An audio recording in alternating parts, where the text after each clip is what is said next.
Nous allons maintenant utiliser les entrées analogiques de notre carte Uno. Et pour cela, nous allons devoir commencer par modifier le montage.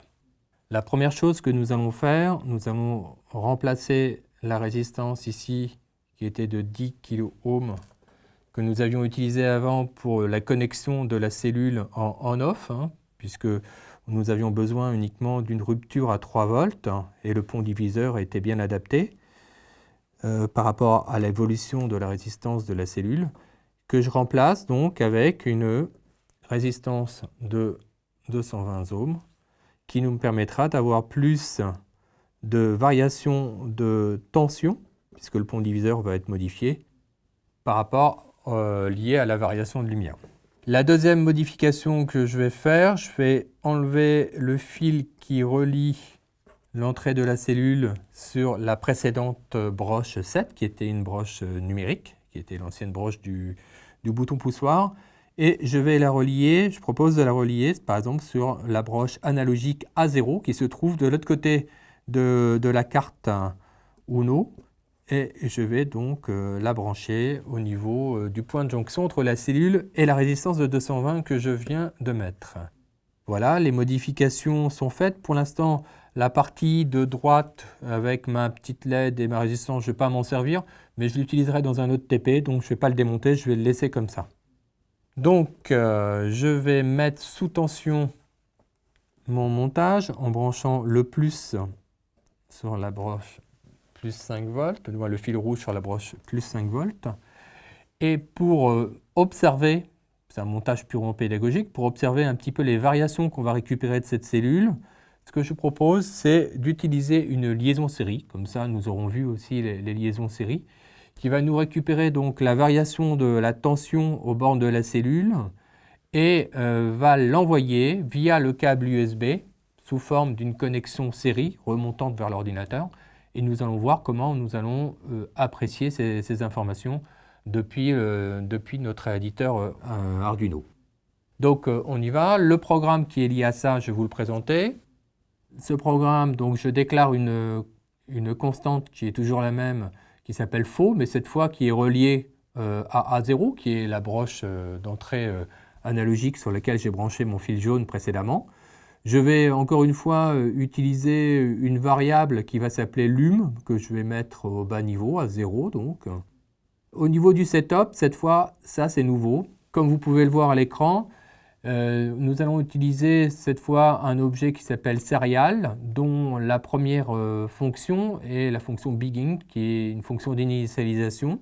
Et vous voyez donc ici, cet objet serial, je l'associe avec la fonction begin pour lui indiquer que le débit en fin de compte de notre connexion série sera de 9600. Alors l'unité qu'il faut utiliser, c'est 9600 bauds.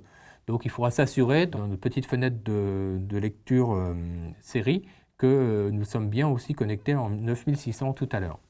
Donc si je regarde la dernière partie de mon programme, la partie loop, j'ai, comme je l'avais précédemment, une lecture, mais cette fois c'est une lecture analogue read, c'est-à-dire que je vais lire l'entrée analogique qui s'appelle faux, donc la patte A0 que j'ai déclarée ici. Et ensuite, je vais encore utiliser l'objet que j'ai déclaré ici qui s'appelle serial, et je vais lui associer cette fois une autre fonction qui s'appelle println. Print, vous pouvez le deviner, indique d'imprimer donc l'information qu'on va lui passer dans la parenthèse, et le ln indique simplement qu'à chaque envoi, on enverra aussi derrière un retour à la ligne, de sorte à ce qu'on puisse lire correctement dans la petite fenêtre d'observation des informations série, toutes les informations sur des lignes séparées. Nous ajouterons une petite temporisation de 100 millisecondes de sorte à cadencer tout ça. Donc nous en avons fini avec la présentation de ce nouveau programme. Nous allons pouvoir maintenant le téléverser dans la carte Uno via le câble USB. Donc j'appuie sur téléverser. Avant de revenir sur la carte, nous allons ouvrir le petit moniteur de lecture série que vous voyez ici, en cliquant sur cette icône qui sert à ça, comme vous voyez apparaître ici. Et je vois déjà apparaître des informations qui sont remontées, qui sont ni plus ni moins que les informations lues sur la cellule. qui sont remontés via le lecteur série.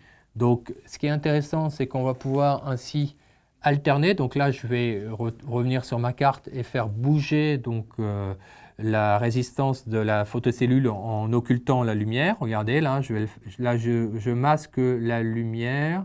Et vous voyez que plus je masque la lumière, voilà, plus l'information remontée descend.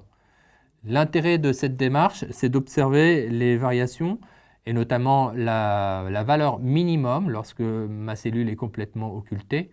Là, si je l'occulte complètement, je vois que j'ai une valeur aux alentours de 20. Et si je suis en pleine lumière, j'arrive à une valeur de 200. On va noter donc ces deux seuils, hein, le minimum et le maximum. Nous les utiliserons par la suite pour essayer de ce qu'on appelle mapper, c'est-à-dire faire coïncider cette plage de variation avec la plage de traitement du microcontrôleur.